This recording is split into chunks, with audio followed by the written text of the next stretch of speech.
Okay, let's dive into an explainer that is going to completely shatter how you view your daily routines. Today, we're pulling back the curtain.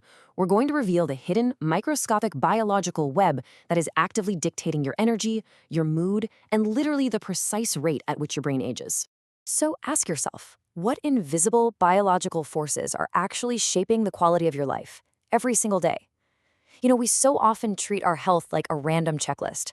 We think, okay, I'll eat this, I'll try to sleep 8 hours, and I'll be fine. But the reality? Beneath the surface, there is a deeply interconnected operating system running the show. Every single choice you make is essentially a line of code. And by the end of this, you're going to understand exactly how to hack it. I want you to keep this specific idea in mind as we go through this. Health is not a collection of separate habits. It's the emergent result of countless interconnected biological processes occurring every moment of every day. To really wrap our heads around this web, we're going to look through the incredibly fascinating keyhole of phytopharmacology. Basically, how specific, naturally occurring plant molecules can hack our biology. And our journey starts with a look at how we process stress. Part 1. The stress hormone paradox. Let's move to our first major revelation and see how incredibly well-intentioned health choices can actually secretly wage war on our cellular architecture. Meet a microscopic gatekeeper known as 11-beta-HSD2. This is a genuinely crucial enzyme in your kidneys. Its whole job is to metabolize active, highly stimulating cortisol into inactive cortisone. Think of it as a biological bouncer, right? It disarms the stress hormones so your body isn't just stuck in a state of severe, constant overstimulation. Your body desperately relies on this exact process. But what if a simple, seemingly healthy daily habit was acting like a pair of cellular scissors, disabling this bouncer? Well, this brilliantly illustrates the stress paradox. We know certain botanicals, like ashwagandha, physically lower serum cortisol and calm your body's central stress response system. But then there's licorice root. This is commonly found in those sweet, relaxing bedtime teas. But here's the catch. It contains a compound called glycyrrhizin, which secretly paralyzes that 11-beta-HSD2 enzyme we just talked about. It actively prevents cortisol from breaking down, leaving it running rampant in your system and mimicking severe physiological stress right when you're trying to wind down. And the danger here is absolutely real. 162/82. That highly elevated blood pressure actually belonged to a healthy 45-year-old woman in a clinical case study. She was suffering from these totally mysterious night sweats, headaches, hot flushes. Doctors originally suspected early menopause. But the true culprit? It was her daily, healthy licorice tea habit. She was literally locking her own body into a state of chemical panic. So that brings us to a much deeper question.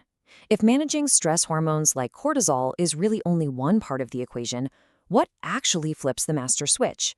How does the body permanently shift from a frantic survival mode into deep restorative recovery? Well, hormones tell part of the story, sure, but to truly recover, we have to look at how molecules rewire the brain's electrical grid. Part 2. Rewiring the nervous system. What's just absolutely fascinating here is how we can intentionally alter our neurochemistry to command the central nervous system to power down. Enter GABA, gamma-aminobutyric acid. This is your central nervous system's master inhibitory neurotransmitter. It's the literal chemical switch that shifts your body out of survival mode and into deep recovery. Inadequate GABA? That leads straight to chronic insomnia and anxiety. Now, pharmaceutical sedatives target this exact system, but they usually leave you with a really dangerous hangover. But specific plant compounds can actually mimic this mechanism naturally to rebuild those GABA levels. Notice how these specific botanicals mount this perfectly coordinated three-step attack. Step 1, passionflower gets to work by inhibiting synaptic GABA reuptake, keeping more of it available in your brain.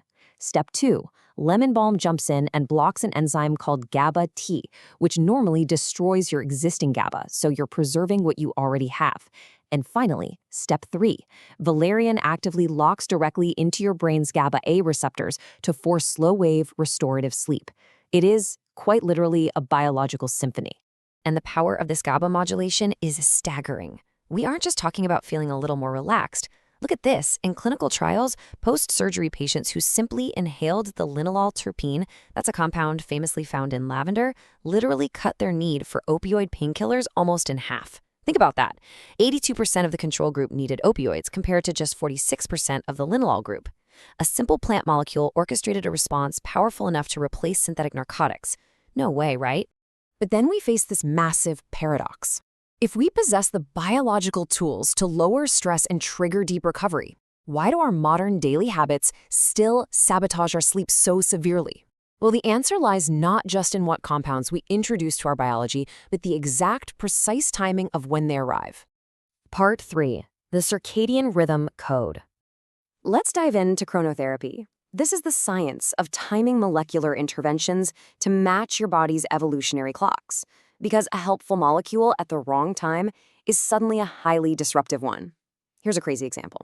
Your liver uses a specific enzyme called CYP1A2 to process caffeine, but it uses that exact same enzyme to process melatonin, your core sleep hormone. This means a mistimed afternoon coffee creates a hidden biological traffic jam. Caffeine competes for the enzyme, artificially raising your serum melatonin levels during the day, completely confusing your internal clock. You're accidentally programming jet lag into your own biology. And timing isn't just about when you consume something, it's about preparation too. This biological code is incredibly fragile. Take valerianic acid, that key sleep-inducing component in valerian root. If it's exposed to light, it degrades by up to 30% per month.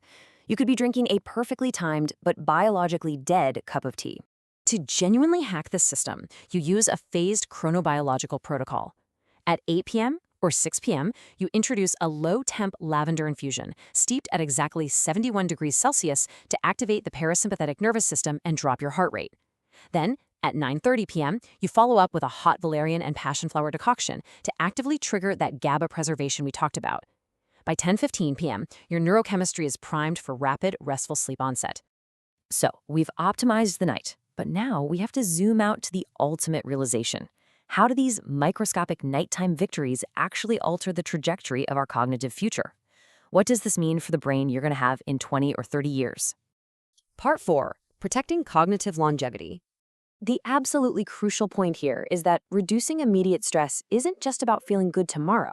It's about actively preventing cognitive decay decades from now. This matrix shows the interconnected cascade. Every night of chemically optimized sleep is a structural investment in your brain. Linalool suppresses inflammatory pathways like COX-2. Ashwagandha keeps tissue-degrading cortisol low by modulating the HPA axis. Lemon balm preserves GABA. You are protecting your neuron's structural integrity tonight for the sake of your future. And the evidence for this is profoundly inspiring. In Alzheimer's models, introducing oral linalool didn't just slow down damage, it actually reversed key pathological hallmarks, specifically beta amyloidosis and tauopathy, right in the hippocampus and amygdala, the brain's crucial memory centers. The very same compounds lowering your heart rate tonight are shown in models to literally dismantle the physical architecture of future disease. Part 5. The Interconnected Health Web. As we zoom out, we finally see the grand synthesis, the map of the hidden operating system running your life. This cascade proves our core thesis. Sleep influences hormones by restoring GABA. GABA dictates the nervous system by calming it down. That calm nervous system throttles inflammation by keeping cortisol regulated. And that low inflammation ultimately decides how your brain ages, preserving your cognition and extending your longevity. None of this exists in isolation. A single disruption at the top cascades all the way down to the bottom. Your biology is a deeply interconnected web. You are no longer flying blind here. You now understand that every single molecule you consume, the timing of your habits, and how you manage emotional regulation are quite literally programming the operating system of your future self. So I want to leave you with this final, vital thought. Knowing that your daily actions are silently rewiring your microscopic biology right this second, that the decisions you make in the next few hours will alter your hormones, your nervous system, and eventually your aging brain, how will you program your body's operating system tonight? The power to rewrite your entire health trajectory isn't decades away. It begins with your very next choice.